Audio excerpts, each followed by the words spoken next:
The Dallas Mavericks protecting their home floor in Game 3. Kyrie Irving with the lefty runner to go. And the Dallas Mavericks hang on to win it 105-101 in a back-and-forth affair to take a 2-1 series lead on the Oklahoma City Thunder, the 1 seed in the West. Shai Gilgeous-Alexander with another fantastic game, another near triple-double. 31 points, 10 rebounds, 6 assists. He had 5 blocks. Jalen Williams, 16, 6, and 8. Chet Holmgren, slow starter, but he came on late. 13 points, 8 rebounds, 4 blocks. How about P.J. Washington? He had 29 in Game 2, 27 here in Game 3. Kyrie comes alive in the second half as well. He scores 14 of his 22 in the second half. And Derek Lively coming off the bench and looking good as well, making some big free throws down the stretch. Luka, double-double. He's playing on a sprained right knee, left ankle soreness, and they find a way to win.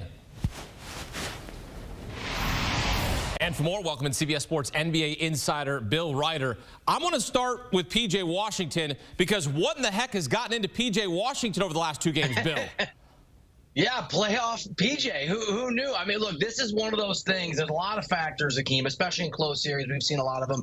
This series has been close. One of the things that can sway things is when an unexpected player sort of steps up and is outstanding, or a player that's supposed to get it done does the opposite. And for whatever reason, you're right. He has provided so much offense. And I think one of the things that's interesting about this series and where we stand now, there's a long ways to go, but obviously Dallas, at least for the moment in the driver's seat, is you haven't seen overwhelming offensive performances largely from Kyrie Irving and Luka Doncic. They've been good at times. Kyrie, as you noticed, has been really good in second halves and 4 quarters, including this game.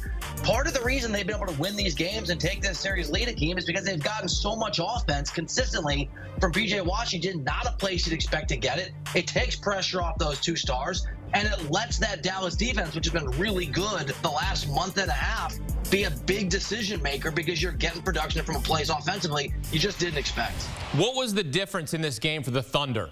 You had another outstanding performance from SGA. What was the difference for OKC? I think there's 2 things. It's a really good question. And I think you see them colliding, sort of coming together. One, and this is something we've talked about on the podcast, and a lot of folks roll their eyes, but the reality is it is hard for young teams and or teams without a lot of playoff experience to advance deep in the postseason. Obviously, both of those things apply to Oklahoma City. And I think you've seen it, Akeem. You mentioned Chet Holmgren having a pretty good sort of late-game surge, but this is a Thunder team that statistically is the only team along with Boston in the top 4 in offensive and defensive rating. And like the Celtics, when the Celtics have won games this postseason, Oklahoma City should be making life easier and dominating teams. But they're so young, they're having slow starts, they're playing closer games than they should. They're letting teams, in this case like Dallas, stick around. That brings us to part 2. This Mavericks defense is just better than you might think if you watch them over the course of the entire season. Several guys that came over the trade deadline, and for me, Daniel Gafford's the main guy, but several guys came over, and going back to early March, the Mavericks went from a mediocre to bad defense to an outstanding defense, the best in the NBA in the regular season from early March until the end of the regular season. You put those together, Akeem, the youth of Oklahoma City not separating and dominating the way they should, because I think they're young, let's be frank, a little nervous, the energy's different, and how surprisingly good this Dallas defense is. And you're playing close games, and in the postseason, in close games, advantage is going to go to guys that have veterans. So Kyrie Irving drops 14 in the second half and 8 points in the fourth quarter. He's able to do that. You've got Luka hitting shots when he needs to. You've got P.J. Washington helping. Outside of SGA, not enough help. This Thunder team is playing like they're young. They're playing a defense that's better than maybe you expected. And when you play close games that you shouldn't, usually the advantage goes to the team with more experience. SGA, the MVP runner-up. Luka Doncic finished 3rd as one of the 3 finalists. Of course, Nikola Jokic won the MVP for the 3rd time in 4 years. But as we've seen, Luka is playing like an MVP. You and I talked about how this is a legacy playoffs for Luka Doncic. This is a chance for him to take that next step. What have you seen from him in this series, especially dealing with the right knee sprain, the left ankle soreness? He's a gamer. He really is. By the way, I voted, obviously everybody voted for almost Nikola first. but I did go SGA second on my official ballot and Luka third. It was an excruciating decision, largely because the Thunder won the West. And what we're seeing from Luka in this series is an even better version of himself, because he's not just an ISO player. That was my big concern, Akeem. And there's a history of guys who win these awards, who play like Luka does, who has a huge usage rate, who don't really get their team into their offense. There's a lack of rhythm. A lot of times in the postseason doesn't translate. I think Luka's been a lot quicker in deciding what he wants to do. I had a scout point this out to me during this series. He just saw Luka not taking 9, 10, 11 seconds to get going. If Luka wanted to attack, he'd attack. If he wanted to move the ball on, he'd do that. He'd run those plays a little earlier. I think that's part of it. But you said it. He's just a baller. He is obviously in pain. There are huge steals that he is making, and nobody would confuse him for Defensive Player of the Year. But in this improved defense, his effort, his energy, his willingness to just try defensively reminds me of Steph Curry, when that Warriors team was making a run, had a great defense.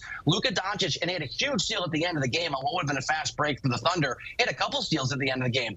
His effort, just on the rebounding end, there was that play toward the end of the game where he basically went up and came down to the ground, crashed down to the ground. I think they called it a jump ball. But those little moments, that energy and that effort and that fight, on top of how great he is offensively, those things are contagious when one of the best players in the game and your star player does that. And that, to me, that toughness, that fight, I think it is absolutely lifting up this Dallas team, and those things are inspiring. When your leader does that, everybody else wants to do the same thing. You mentioned the jump ball, some questioning the validity of that he didn't have possession. He and Lou Dort get mixed up there. They end up getting the jump ball. SGA had a chance to score a bucket, a possession later, and I guess it kind of gets lost in translation and all of the minutia at the end of the game. But you could point to that, go, hey, that didn't go our way, and you're on the road if you're Oklahoma City, and you could start talking about Rick Carlisle on small market teams not getting calls, and you got Dagnall, sending plays into the NBA. So we'll see how that transpires on that side of it. But when you talk about Luka Doncic and what he's been able to do, he's also getting a ton of help, as you saw from P.J. Washington. But as you mentioned, Kyrie Irving, and he was asked about Kyrie Irving after Game 2, and he said, what are you impressed about? He's like, I'm not impressed. I see it all the time. What I'm more impressed about is his defense, because you see Kyrie playing great defensively, and then he'll get you a bucket late. I mean, this is what made him such a great player in Cleveland, was that he was able to make those big buckets in crunch time, and he does it again here in Game 3, Bill.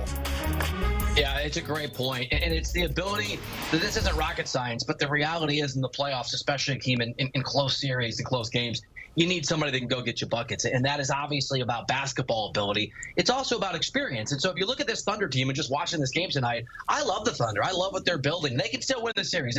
We should not get carried away. It's going to be a battle.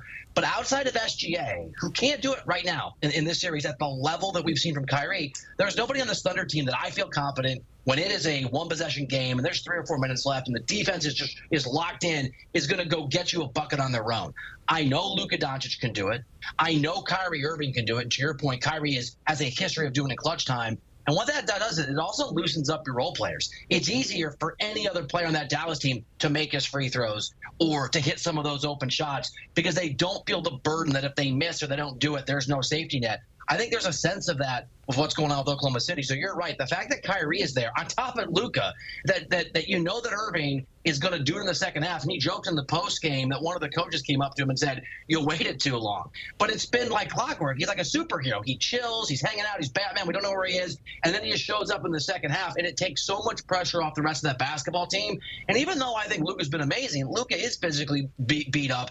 It also takes pressure off Luka Doncic. We know Doncic can do it. And that's what's scary for the Thunder going forward. But he's not the only one that has to play the hero, because he knows Kyrie Irving is more than capable of doing the same thing. The Thunder have now lost back-to-back playoff games since starting the postseason, a perfect 5-0, and now Dallas has the upper hand, up 2-1 on their home floor. Game 4 is Monday back in Dallas. Right now, Dallas a -250 favorite to win this series. Your co-host on Beyond the Arc, John Gonzalez, picked Dallas in 7. Or did he pick OKC in 7? I picked Dallas in 7, and then I challenged. He went OKC in 7. I said Dallas in 7. Yeah. So you got to break the tie here, because I said Dallas in 7. He said OKC in 7. What say you? So John and I have a running sort of philosophical disagreement. Yeah, I think that youth and a lack of experience matters. That's just from my time covering the game as a beat writer, and that's what people think. John thinks that's a whole bunch of hooey and silly and stupid. We're going to find out, right? And I don't know if we'll settle the debate in this particular series, but I think the Thunder and I think Minnesota can be vulnerable despite fast starts and despite how outstanding they are, because experience does matter. And the real question I would have had about Dallas as a team to take advantage of that, Akeem, is can Kyrie Irving be the best version of himself? Because he hasn't been at previous stops. He's answered that. This is the perfect spot for him. He does fit in. He is a leader. He is playing defense, to your point. I mean, we know he can play basketball. We know he can score, but he fits in with this team. And so that fact, his experience, Luka, I think Dallas has had the advantage the entire time. I think the Thunder are a better basketball team, but a lack of experience matters. And for me, I think it'll be close. Predictions are hard. You never know what's going to happen. But I've just liked Dallas's likelihood to win this series because they do have more experience. And in Kyrie Irving, they do have an NBA champion on the roster. And I would argue, and I would add, I would say that Luka has more to prove right now than SGA and Chet Holmgren. They're young, yeah. And this is, to me, this is what legacies are built on. We've seen Kyrie won a title with LeBron, but everywhere else he went after that, it didn't work. It was a failure. If he and Luka can combine and, let's say, get to the Western Conference Finals and give whoever gets there a run, that's something that sits in your mind and go, okay, maybe they're a piece away from getting to an NBA Finals, or maybe they can even do it this season if it falls the right way. They have the roster to do it, do they not? Look, I keep bringing this up, and it's redundant, but I don't care because I think it's so important. We knew what they could do offensively, and if you felt like Kyrie was going to make it work with his team, because he has failed. He's been an abject failure everywhere he's been since Cleveland. We don't have to dive into it. We've talked about it. It's a fact. But past failure doesn't mean future failure, and Kyrie works. We knew that if he could find the right spot, he's talented. The thing I want to keep repeating is how good this team is defensively, Akeem. The best defensive rating in the NBA going back to March 7th over the course of the regular season, and they've obviously been outstanding defensively in this postseason. It's why they are where they are. So yes, that defense is real. Kyrie and Luka are real. You're getting help from P.J. Washington. I think the NBA is wide open. I'm not convinced on the Boston Celtics being unbeatable the way that some of my colleagues are on the podcast and elsewhere. There are many teams. In fact, I would say probably every team that remains other than Cleveland, I think, can win an NBA championship this year, maybe, and the Pacers. That includes the Dallas Mavericks. They are good enough. The road is not easy, but yes, I do think that there is a roster here that is good enough to get it done. They'll have to win close games and in the margins. They'll have to get a little lucky. It's a war of attrition with injuries. Luka's banged up. That's a concern, but they are good enough to go all the way. Well, Dallas has won one NBA title in its franchise history. We saw that. Dirk Nowitzki and Jason Kidd, who's the current head coach right now, plus 750 to win it all. So they've got Jason Kidd guiding the ship as they take a 2-1 series lead at home. Bill Ryder here on CBS Sports HQ. Bill, thanks. And this has sort of been a trend for Dallas. They roar back. They lose game 1 of their last 5 playoff series, and they've won 3 of their last 4 playoff series. And now, after losing game 1, they've won back-to-back games. They'll be back in Dallas for game 4 on Monday. Coming up, full highlights and reaction. We'll hear from the players and the coaches. You're watching CBS Sports HQ as our coverage continues of the NBA playoffs. Next. Luka Doncic and the Mavs victorious on their home floor in Game 3. He's at the podium. Let's listen in. Battling out there, man. I think I'm battling.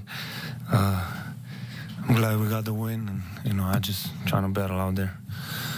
What are you saying from Kyrie Irving as he kind of takes his time and eases into the game? Obviously, he had a lot of clutch shots in the fourth quarter, especially that floater in there. Yeah, I mean, he's amazing, He's trying to facilitate for everybody, too. So he's doing it all on both ends of the floor. So we appreciate having him. Luka, desde el inicio del juego tuviste a Lu Dort encima tuyo, presionándote, la discusión con los árbitros. ¿Cómo haces para mantenerte concentrado y aún así tener un doble-doble? Seguir jugando.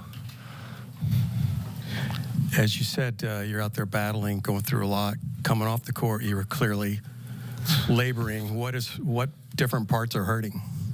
Everything. In the last play, I split 2 defenders. Obviously, nobody touched me. And, hurt my knee again.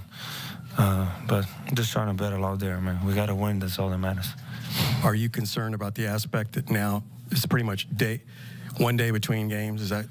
I mean, at least today is a day game, so we got a little more rest in the last one. And we had to fly out, so it's a little bit more time. So I need to rest, all the rest I can get. You obviously took a hard fall there when they called the jump ball. What's the concern there? Is it lower back, tailbone? Yeah, it's straight on my back. But, I mean, right now that's the least of my problems. That just hit. I'll get better in 2 days. And I know you've got a lot of respect for Lou Dort, but how much is he getting on your nerves right now? Well, it's fine, you know. Just got to be better. I mean, just call the same fouls on both ends. Luka, how big was PJ for you guys tonight? Big. I mean, we went to him again first play. You know, he was hitting the corners. We made 5 threes today. Yeah, but amazing, you know, being aggressive, shooting with confidence, and we believe in him. Luka, what was Kyrie able to do in order to help jumpstart you guys in the second half with his scoring? Just like I said before, he's doing everything he can on both sides of the floor, just getting to the basket and passing the ball, defending. So he's been great for us. Luka, it looked like you were talking to the refs a lot. Do you feel that the game is being officiated the same here, I guess, in Game 3 of the playoffs as it would in the regular season, or not? I don't think so. Simple answer. Luka, you've been talking about Derek Lively, how impressed you are with him all season. You know, what did you see from him when he was getting hacked and he was able to step up and over the course hit some free throws? Big time, man. It's playoffs. He's a rookie. I think people forget that he's a rookie. And to knock down those free throws was amazing to see. And it's big for the confidence. You know, if they're trying to do that, it's big for the confidence. He missed, I think, 2 or 3, and then he knocked the next 4 down, which is huge for us. And just big respect for him in that situation. And again, people keep forgetting that he's a rookie and he's doing this stuff. He's been so impressive all season, you know, defensively. But what about it is, you know, in this game, you know, he's coming out and switching, you know, dozens of times onto their best offensive players and holding up. That's not something he did a lot in the regular season. How impressive is that? I mean, yeah, I mean, it's different scoutings, you know, for different teams. But we believe that he can guard, and he's a tall dude. He can block shots. And man, he's gonna be amazing. He already is, but the potential he has is insane. When they go to that hacker strategy, what's your reaction and what are your general thoughts on how that can take an opponent such as yourself out of the game? I'm fine with it. We were fine with it. That's why we left him in the game. We believe in our guys, and we believe he's gonna knock down shots, and that's what we did. Free throws. Luke, at the start of that fourth quarter, it looked like y'all were emphasizing getting Tim the ball. He got that layup. He stepped up in the past 2 games. What have you thought of Hardaway Jr.'s performance over the last 2 games? Yeah, it was great, you know, especially in the second game, which was a big game to get back on track, but today too. So he's been great. We got to keep finding him open shots. PJ had 27 today and 29 previous game. How do you feel about his confidence and how he's been scoring? Like I said before, we believe in him, and he's going with big confidence, just playing the game, being aggressive, and we believe in him, and he's got to keep going like that. Luka, you guys are up 2-1, just like Minnesota's up 2-1 after Denver beat him. Do you feel like the West is just wide open and you guys could take it as well as anybody? I mean, yeah. You know, if you're here, you got to believe. I believe we can, but it's going to be hard. We didn't do nothing yet. We won 2 games, and we need to win the 4th. So we didn't do anything yet. We just got to keep going. Buenas tardes, Lucas. Para tus fanáticos en español, ¿cuál es la lección que te llevas del juego de hoy?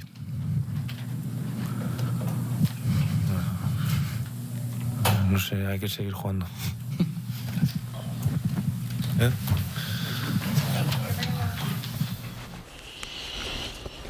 Luka Doncic is battling right now. Knee and ankle issues, and he is finding a way to win. Another solid game from him. 15, and 5. He's got 2. And look, his mentor, Dirk Nowitzki, with 4. He led the Mavs to their only NBA title in 2011. Hall of Famer. His head coach, also a Hall of Famer, Jason Kidd. Up 2-1. It's just one game. You heard him say it. We got to win 2 more. They'll try to win on Monday back at home in Dallas.